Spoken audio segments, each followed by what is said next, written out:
하나님의 말씀은 창세기 7장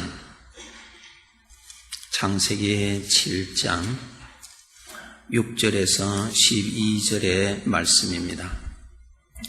창세기 7장 6절에서 12절 함께 읽으시겠습니다. 홍수가 땅에 있을 때에 노아가 600세라.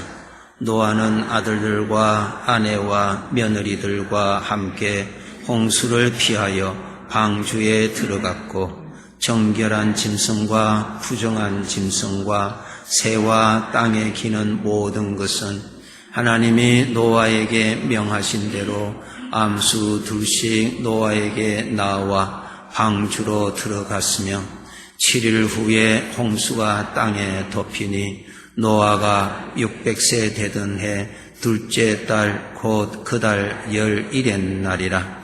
그 날에 큰 기품의 샘들이 터지며 하늘의 창문들이 열려 40주야를 비가 땅에 쏟아졌더라. 아멘. 어느 날 하나님께서 노아에게 말씀하십니다. 노아야, 이 세상에 내 앞에 죄가 너무 가득하구나. 내가 이 땅 위에 있는 모든 자들을 홍수로 심판하겠다 말씀하십니다. 그 물의 심판이 이 지구 전체를 의미합니다. 어느 한 지역을 말씀하신 것이 아닙니다. 그러므로 그 홍수의 심판에서 네가 구원받기 위해서 방주를 준비하라. 그 말씀을 노아가 듣습니다. 노아가 들었을 때에 히브리서 11장 7절에 이렇게 기록되어 있습니다. 믿음으로 노아는 아직 보이지 않는 일에 경고하심을 받아 경외함으로 방주를 준비하였다 그랬습니다. 하나님께서 알려주신 것에 전혀 의심하지 않았습니다. 인간의 상식으로는 믿을 수가 없는 내용입니다마는 하나님께서 알려주셨기에 하나님을 경외하는 자로서 그는 전혀 의심하지 아니하고 하나님께서 지시하신 대로 방주를 준비를 했습니다. 그렇게 준비를 한 노아와 그의 가족들은 하나님의 심판에서 구원을 받았습니다. 오늘날 저와 여러분에게 노아에게 하신 말씀과 같은 말씀이 있습니다. 이 말씀을 제가 읽어 드릴 테니까 하나님을 경외하시는 하나님의 자녀로서 그 말씀을 믿으시고 준비하셔서 노아와 같이 구원을 받으셔야 하십니다. 로마서 14장 10절에 이 말씀이 있습니다. 내가 어찌하여 내 형제를 비판하느냐? 어찌하여 내 형제를 업신여기느냐? 그 다음입니다. 우리가 다 하나님의 심판대 앞에 선다라고 알려주십니다. 우리라고 하는 것은 구원받은 우리들입니다. 예수님을 모시고 사는 사람들입니다. 우리들이 다 한 사람도 빠짐없이 하나님의 심판대 앞에 선다라고 하는 것을 알려주십니다. 지난 주일 말씀에 죄의 심판과 영원한 형벌에서 구원받을 수 있는 길은 하나님께서 알려주시기를 예수 그리스도를 모셔라. 예수 그리스도를 나의 주인으로 모시면은 예수님 때문에 구원받는다라고 말씀하셨습니다. 그렇게 해서 예수 그리스도를 영으로 계시는 예수님을 나의 삶에 모시는 사람은 나의 모든 죄에 대한 심판과 그에 따르는 영원한 형벌에서 구원을 받습니다. 한 사람도 빠짐없이. 그런데 오늘 말씀은 이렇게 예수님을 모시고 사는 사람들에게 알려주시는 말씀입니다. 예수 그리스도를 모심으로 인해서 구원받은 자들에게 알려주시는 말씀입니다. 요한계시록 22장 12절에 성경을 마무리하시면서 이 말씀을 기록하셨습니다. 요한계시록 22장 12절 함께 읽으시겠습니다. 보라, 내가 속히 오리니 내가 줄 상이 내게 있어 각 사람에게 그가 행한 대로 갚아주리라. 내가 줄 상이 있다고 그랬습니다. 상을 주시는 심판이 있습니다. 이것이 있다는 것입니다. 각각 행한 대로 갚아주시는 심판이 있습니다. 그것을 알려주십니다. 우리가 나의 삶 속에 영으로 실제하시는 계시는 주님을 모시는 사람입니다. 그분을 잘 모신 삶을 주님이 다 평가하셔서 그 평가의 대로 영원히 누릴 영광을 우리에게 주신다고 하는 말씀입니다. 우리 인격적인 사람에게는 그 누구에게 어떠한 은혜를 받았을 때는 고마운 마음이 일어날 뿐만 아니라 나도 그 은혜에 보답을 해야지라고 하는 아주 인격적으로 정상적인 마음이 나타납니다. 예수 그리스도를 내가 모심으로 인해서 내가 헤아릴 수 없는 수많은 죄들, 생각으로도 했던 것도 죄라고 하는데 그 많은 죄가 하나님 앞에서 다 용서함을 받는 혜택을 받고 무서운 죄의 형벌에서 구원을 받게 해주신 그 주님이 내 곁에 계시는데 내가 어떻게 보답하지? 이 감사함을 어떻게 내가 하지? 그러한 마음이 일어나는 것은 매우 정상적인 것입니다. 그렇지 않습니까? 주님이 계신데 이분 때문에 내가 이러한 구원을 받았는데 감사한 마음 어떻게 보답하지? 어떻게 하지? 내가 힘들더라도 이렇게 해야지. 왜? 감사하니까. 우리가 어려운 중에서라도 누구에게 어떠한 고마운 마음을 받았으면 힘들지만은 어려운 가운데서라도 선물을 마련해서 감사의 표현을 억지로가 아니고 즐거운 마음으로 그 무언가 표현하고 싶어서 감사한 마음을 좀 보내드리고 싶어서 어려운 가운데서지만은 선물을 나름대로 마련해서 드리는 것이 억지가 아니고 인격적인 사람에게는 다 나타나는 것입니다. 나의 영원한 형벌, 나의 무서운 죄의 고통에서 나를 건져주신 분이 오늘 또 영으로 나의 삶에 계시는데 내가 어떻게 해야지? 어떻게 하면 주님을 기쁘시게 하지? 그런 마음이 끊임없이 일어나는 것이 정상이다. 그 말씀입니다. 에녹이라고 하는 사람은 주님을 모시고 자기의 인생에 모셨습니다. 성경에 기록하시기를 에녹은 하나님과 동행했다고 기록되어 있는데 그 말씀은 에녹은 자기의 현실의 삶에 주님을 모시고 살았다라는 뜻입니다. 동행했다는 말은 같이 늘 모시고 살았다. 그렇게 모시고 산 에녹에는 어떤 믿음이 있었냐? 두 가지의 확실한 믿음이 있었습니다. 히브리서 11장 5절 6절에 보시면은 이 에녹은 어떻게 하면 주님을 기쁘시게 하지? 왜? 고마워서, 감사해서, 이 나그네 길에 같이 계셔 주시는 것이 감사해서, 영원한 죄의 문제를 해결해 주신 것이 감사해서, 죽을 때까지 주님만은 나를 떠나지 아니하시는 약속으로 나를 지켜주시는 것이 고마워서 어떻게 하면 주님을 기쁘시게 섬기지라는 믿음으로 인생을 살았다고 기록되어 있는데 거기에 6절에 보면은 두 가지가 있습니다. 에녹은 반드시 주님이 오늘 또 나의 삶에 함께 계시다는 것을 믿었다라고 기록되어 있습니다. 그가 계신 것을 믿었다. 그 말씀. 나의 삶의 영으로 늘 계시는 것을 믿었다. 고맙잖아요. 그런데 그분은 같이 계시는데 나는 그분에 대해서 관심도 없고 계시는지 안 계신지 나는 전혀 신경도 안 쓰고 그런 자가 아니라 얼마나 귀하신 분인데 그분이 늘 계시는 것을 믿었다. 믿었다는 말은 모셨다라는 영적인 실상을 표현하는 것입니다. 두 번째로는 그분은 반드시 상을 주시는 분이시다. 그분을 기쁘시게 하면은 그분은 또 나에게 또 풍성한 은혜를 반드시 또 주시는 분이심을 에녹은 믿었다. 그렇게 기록되어 있습니다.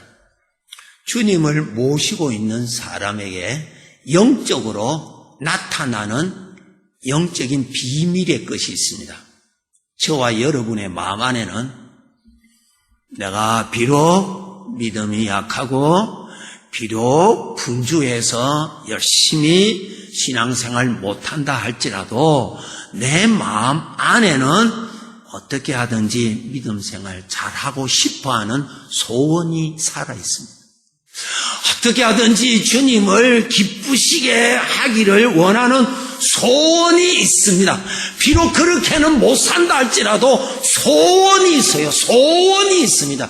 그 소원이 살아있는 사람은 주님이 계시는 사람입니다. 소경에는 불이 보이지를 않습니다. 그러나 그 불이 옆에 있으면 불을 느낄 수 있습니다. 따뜻함을 느낄 수 있습니다. 주님은 영으로 함께 계시는데 이 눈으로는 흙으로 만든 이 눈으로는 영의 것이 보이지 않습니다. 영적 생명입니다, 이것이. 그런데 주님이 같이 계시면 반드시 일어나는 것이 그 마음 깊은 데서는 주님을 기쁘시게 하고자 하는 소원이 살아있습니다. 비록 내가 연약해서 베드로처럼 주님을 모른다고 부인하고 사람들 앞에서 좀 곤란할 때 안 믿는 척 했지만은 그 마음 안에는 주님을 사랑하고자 하는 마음이 베드로에게 있었던 것처럼 저와 여러분에게는 주님을 기쁘시게 하기를 원하는 소원이 살아 있습니다. 그것이 살아있는 사람은 주님이 영으로 함께 계시는 사람입니다. 영으로 계시는 주님을 에녹은 항상 믿었다 그 말씀이에요. 고린도후서 5장 9절에 사도 바울을 통하여 주님이 함께 계시는 자들에게 일어나는 소원이 기록되어 있습니다. 저와 여러분 안에도 이 성경 구절이 살아있습니다. 우리 읽으시겠습니다. 그런즉 우리는 몸으로 있든지 떠나든지 주를 기쁘시게 하는 자 되기를 힘쓰노라. 우리 마음에 그런 마음이 다 일어납니다. 오늘 말씀에 내가 주님을 잘 섬기고 주님을 기쁘시게 하는 삶에 따라서 반드시 심판을 받는다. 잘 섬긴 자는 그만큼 많은 영광을 받게 되고 그가 이 세상에 주님을 섬긴 삶을 평가를 받는다는 것입니다. 그것을 알려주셨습니다. 그것을 염두에 두고 우리가 살아야 되는 것입니다.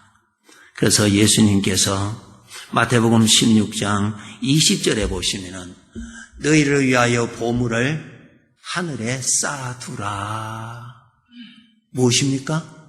보물을 하늘에 쌓아두라. 주님을 기뻐하시는 삶을 쌓아두라. 쌓아두라. 그러한 삶을 열심히 살아라. 주님께서 말씀하십니다. 에서와 야곱의 그 쌍둥이의 그 에서가 쌍둥이 형이죠. 배가 고파서 성경에 보면은 장자권을 동생한테 그냥 가볍게 생각하고 팔아버리고 팥죽 한 그릇 먹고 갔다 그랬어요. 장자권은 아버지께로부터 유산을 물려받을 때에 갑절로 받는 특권이 있습니다. 그런데 이 에서가 지금 배가 고프니까 그것은 생각지도 아니하고 그것을 아주 가볍게 여기고 그냥 동생한테 농담으로 그냥 넘겨버렸다 그랬습니다. 성도 여러분, 내 안에 우리가 함께 확인했죠? 주님을 기쁘시게 하는 소원이 살아있는 분은 주님이 영으로 같이 계시는데 그 주님을 잘 섬긴 삶은 이 삶을 끝난 다음에 천국에서의 삶의 영광을 베풀어 주시는 상이 있다고 하셨습니다. 이것을 믿으시고 삶을 살아가셔야 합니다.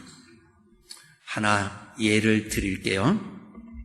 다윗 왕의 인생에 있었던 큰 어려움 중에 하나입니다. 다윗이 이스라엘을 통치하고 있을 때에 자기 아들, 셋째 아들 압살롬이 자기 아버지를 대적하고 자기 아버지를 죽이려고 하고 그리고 그 자리를 빼앗아 자기가 왕이 되는 이러한 음모를 아주 치밀하게 2년 동안 계획을 다 세웠습니다. 그래서 이 압살롬이 그날이 되어서 반란을 일으켰어요. 자기를 따르는 사람들을 무리를 해서 왕이 있는 수도를 향하여서 공격할 때 다윗이 이 사실을 알고 정보가 전혀 없었던 것 같아요. 성경 읽어보면은 맨발로 다윗이 도망 나옵니다. 왕이 말이에요. 그럴 때 성경을 읽어보니까 왕의 신하들, 백성들, 왕을 따르는 필요한 사람들이 왕을 따라서 도망 나갑니다. 참 부끄러운 일이요. 왕의 마음이 어떠하겠어요? 같은 인간으로서 그러한 어려움, 수모, 말로도 할 수 없는 그것도 자기 자식한테서 그것을 받고 지금 도망갑니다. 요단강을 건너야 안전하니까. 요단강이 국경선이에요. 그 요단강을 건너야 되니까 쉬지 않고 그 강을 건너려고 나가죠. 그렇게 가는 길에 사무엘하 16장에서 19장에 있는 내용을 제가 요약해서 드립니다. 그렇게 다윗이 떠날 때에 시므이라고 하는 사람이 사울 집안 사람입니다. 적당한 거리에서 다윗 왕의 이름을 부르면서 저주를 하고 심지어는 돌을 던지고 티끌을 날리면서 다윗 왕을 저주하는 그러한 모습이 기록되어 있습니다. 그것을 다윗 왕이 다 들어요. 옆에 있는 부하가 화가 나서 왕이여 제가 달려서 저놈의 목을 쳐서 가져올까요? 이렇게 합니다. 왕이 그대로 두라. 그러면서 그 수모를 당하고 내려갑니다. 그런 일이 기록되어 있고요. 그 다음에 18장에 보면은 17장에 보면은 바르실레라고 하는 나이 80이 되는 노인이 왕이 이러한 어려움을 겪고 가는 소식을 듣고 아주 부자였어요. 급하게 왕을 위해서 그 광야에서 머물 수 있도록 필요한 장막을, 필요한 침구를, 필요한 그릇과 필요한 양식과 이러한 것들을 준비해 와서 왕에게 바칩니다. 그리고 심지어는 왕이 걸어가시는 그 모습에 자기 나귀 2피를 끌고 와서 왕을 거기에 앉아서 가시도록 그런 대우를 이 바르실레라고 하는 나이 많은 80대는 이분이 그렇게 왕에게 어려울 때 베풀어 줍니다. 19장에 보면은 이제 왕이 이제 요단강 건너서 거기에 있다가 압살롬과 왕을 따르는 군사들이 싸워서 압살롬이 죽고 이제 다윗 왕이 다시 수도 예루살렘으로 돌아오게 됩니다. 그때 돌아올 때 요단강을 건너서 돌아올 때 제일 먼저 자기 앞에 나타나서 땅에 엎드려서 비는 사람이 있었는데 시므이가 나타납니다. 왕이 도망갈 때는 이제는 그냥 이제는 더 이상 왕에 대해서 기대할 것도 없고 소망 볼 것도 없어서 큰 소리 쳤는데, 이제 다윗 왕이 회복되고 오니까 자기는 이제 죽은 목숨이거든요. 살려달라고 제일 먼저 찾아와서 엎드려서 살려달라고 합니다. 결국 나중에는 시므이가 죽임을 당하죠. 그런 장면이 기록되어 있고, 그 다음에 누가 나타나냐면은 나이 80대는 바르실레라고 하는 영감이 나타납니다. 왕이요, 이제 궁전으로 잘 가셔서 참 하실 일이 많은데 잘 하시라고 인사하러 왔습니다. 그때에 다윗 왕이 바르실레를 보고 얼마나 고맙겠어요. 그죠? 이 말합니다. 나와 함께 궁전으로 갑시다. 당신이 죽을 때까지 내가 책임지고 필요한 것을 다 내가 하면서 내가 어렸을 때 받았던 그 은혜를 다 보답해 줄 수 있도록 내 곁에 있어 달라고 그 다윗이 부탁을 해요. 그럴 때 이 나이 많은 바르실레가 왕이요, 내가 지금 나이 80입니다. 내가 살아봐야 얼마 살겠습니까? 나의 조상 무덤 있는 이곳에 내가 살다가 가게 해달라고.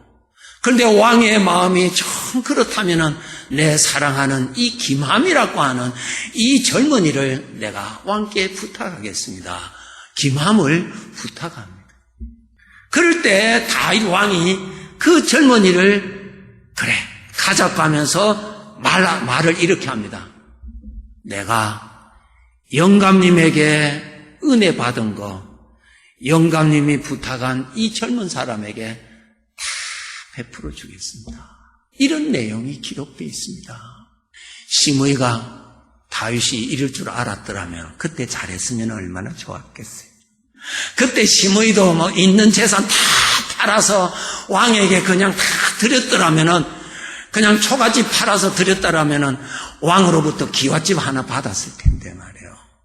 제가 설교를 준비하면서 이 말씀을 읽으면서 참 감격스러웠어요. 내가 이 세상의 삶을 마치고 육체를 떠나서 심판대 앞에 탁 설 때 그 보좌에 누가 계시는 줄 아세요? 내 인생의 길에 영으로 계셨던 주님이 왕으로서 서 계십니다. 십자가의 제물로 오실 때는 초라한 자로 오셨던 만물의 주인이 되시는 그분이 이 땅 위에 제물로 오셨을 때는 가장 천한 짐승이 먹고 짐승이 자는 그 자리를 택하셨던 그 예수님. 내가 나의 구주라고 영접한 순간부터 결코 떠나신 적이 없으시고, 옆에 계시지만은 계시는 건지 안 계시는지 표도 안 나게 다 내 곁에 계셔주시고 지켜주셨던 주님. 내가 무슨 이야기를 하든지 다 들으시면서도 인내하시면서 못 들으시는 척 하시면서 참아주셨던 주님. 나름대로 고집을 피워서 갔을 때도 주님, 이 방법 저 방법으로 내 길을 막아주셔서 떠나지 않도록 붙들어 주셨던 주님. 약속하신 대로 세상 끝날 때까지 내가 너와 함께 있으리라고 하셨던 그 영으로 계신 그 주님이 말이에요. 이 나그네 길을 마감하고 육체를 떠나서 내가 심판대 앞에 섰을 때에 그 주님이 왕으로 앉아 계시다는 사실이에요. 그분이 말씀하시기를 너는 나에게 충성하였다고 하는 이 말씀 듣기를 사모합시다. 그 주님이십니다. 욥이 사람의 생각으로는 도저히 이해할 수 없는 어려움을 받았을 때에 욥은 하나님을 욕하지 아니하고 엎드려서 하나님의 절대 주권 앞에 겸손하게 엎드렸던 그 욥. 왕이 되시는 주님 앞에 섰을 때 얼마나 칭찬과 영광을 받을까. 신앙을 지키고 신앙의 지조를 지키다가 사자굴에 던짐받아서 사자밥이 되라고 던짐받았던 다니엘. 믿음 굳건히 지켜 그 다니엘이 만왕의 왕이 되시는 주님 앞에서 심판받을 때 얼마나 칭찬받을까. 신앙생활 잘했는데도 잘 될 때도 있지만은 어려운 일이 많고 잘 될 줄 알았지만은 힘든 일도 있었지만은 옆에 계시는 주님 외면하지 아니하고 옆에 계시는 주님 원망하지 아니하고 그분의 은혜에 감사해서 충성히 섬겼더라면은 그날의 주께로부터 영광을 받을 것이요. 주를 섬기다가 인간의 생각도 일어나고 나의 어떠한 것이 일어나서 뒤로 물러가고자 하는 유혹이 있을 때에 내 나름대로의 생각을 따라서 가고자 하는 유혹이 있을 때에 그 자신을 쳐서 복종시키고 내가 손해보고 주님 말씀이니까 내가 손해보고 원수 갚는 건 내게 있으니 나에게 맡기라고 하였으니 주님 앞에 맡기고 사람들로부터 바보라고 소리 들으면서라도 옆에 계시는 주님 들으시기에 불편한 소리 한마디도 하지 아니하고 굳건히 입을 지키면서 어려운 중에 있을지라도 주님 나 위해서 죽으신 주님의 십자가 앞에서 절대로 등을 돌리지 아니하고 그분 앞에서 믿음을 지키는 이 길을 갔더라면은 그날 만왕의 왕이 되시는 주님 앞에 섰을 때 잘했다 칭찬과 영광을 반드시 받게 될 것입니다. 그날에 부끄러운 구원받는 자가 없도록 합시다. 그날에는 주님을 위하여서 수고 많이 한 자, 수고 많이 하였는데 응답 많이 받은 자가 아니라 수고를 많이 한 자, 끝까지 믿음을 지킨 자, 응답이 있고는 상관없이 내 곁에 계시는 주님에게 마음 흩트리지 아니하고 굳건히 지키면서 그 길을 걸었다라면 그날이 얼마나 영광스러운 날이 되겠는가.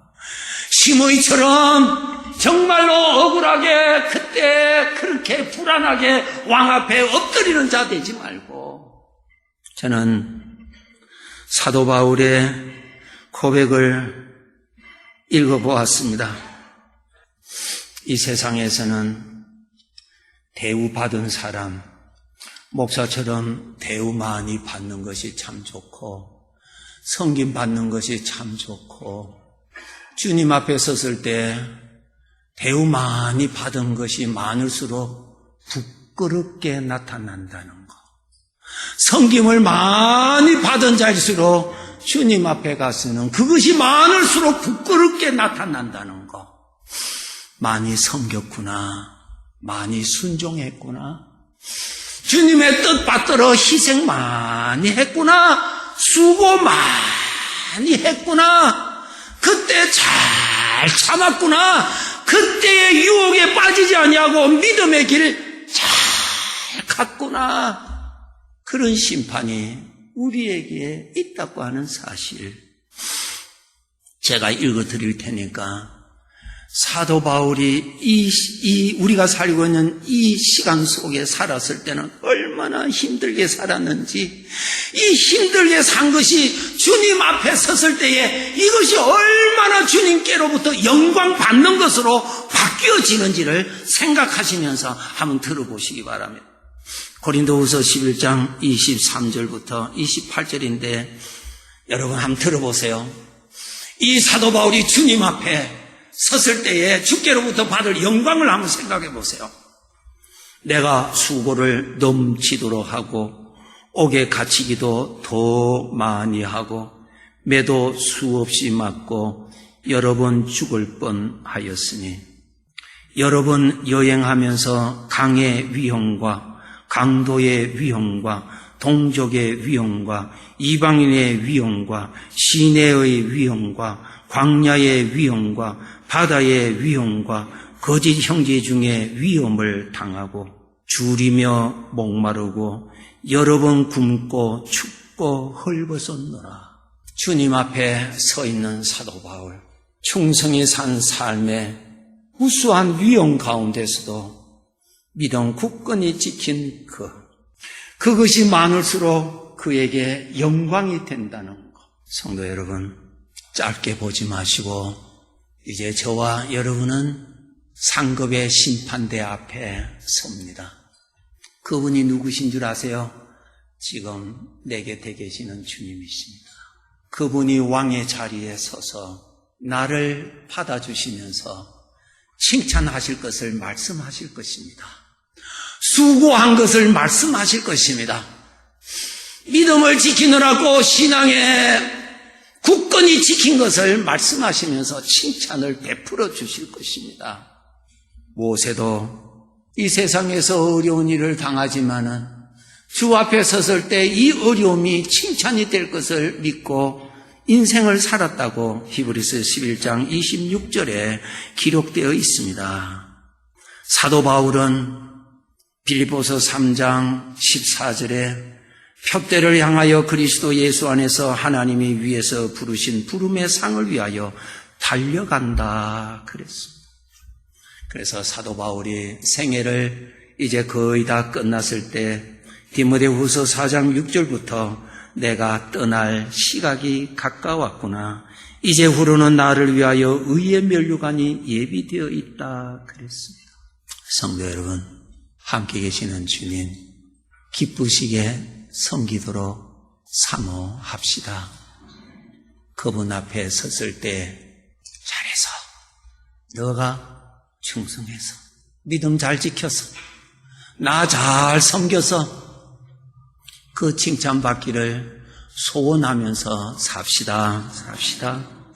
여러분, 이제 성경 구절 한 구절 함께 읽고 마치겠습니다. 디모데후서 2장 10절입니다. 한번 찾아보시기 바랍니다. 디모데후서 2장 10절. 디모데후서 2장 10절 344페이지 읽으시겠습니다. 그러므로 내가 택함 받은 자들을 위하여 모든 것을 참음은 그들도 그리스도 예수 안에 있는 구원을 영원한 영광과 함께 받게 하려 함이라. 아멘. 마지막 줄 보세요. 예수 안에 있는 구원을 받되 무엇과 함께? 영원한 영광과 함께 받게 하려 함이라.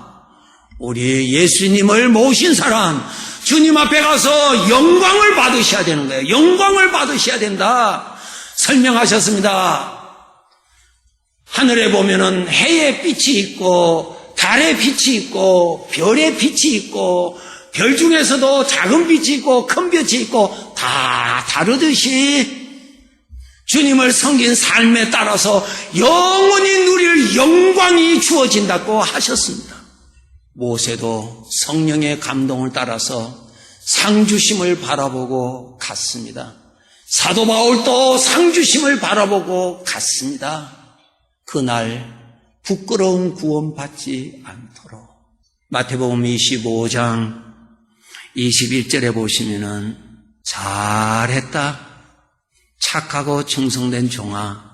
그 다음에 셋째 줄에 보세요. 적은 일에 충성하였는데 주님은 많은 것으로 갚아주신다. 적은 것이지만은 주님은 많은 것으로 갚아주신다. 영원히 누릴 영광 사모하면서 삽시다. 그것이 무엇인가? 결론적으로는 주님을 더욱 기쁘시게 하는 삶을 사는 사람이 되는 것입니다. 오늘 우리를 성령께서 감동하셔서 이 자리에 오도록 우리를 인도하셨던 주님께서 언젠가 주님 앞에 서는 상급의 심판대 앞에 설 것입니다. 노아가 홍수의 심판이 있을 것을 바라보고 방주를 열심히 만들었던 것처럼 주님 앞에서 영광의 상급을 베풀어 주실 그 자리가 있음을 바라보시고 주님 더욱더 기쁘시게 하는 삶, 주어진 환경에서 살아가도록 열심히 믿음으로 삽시다.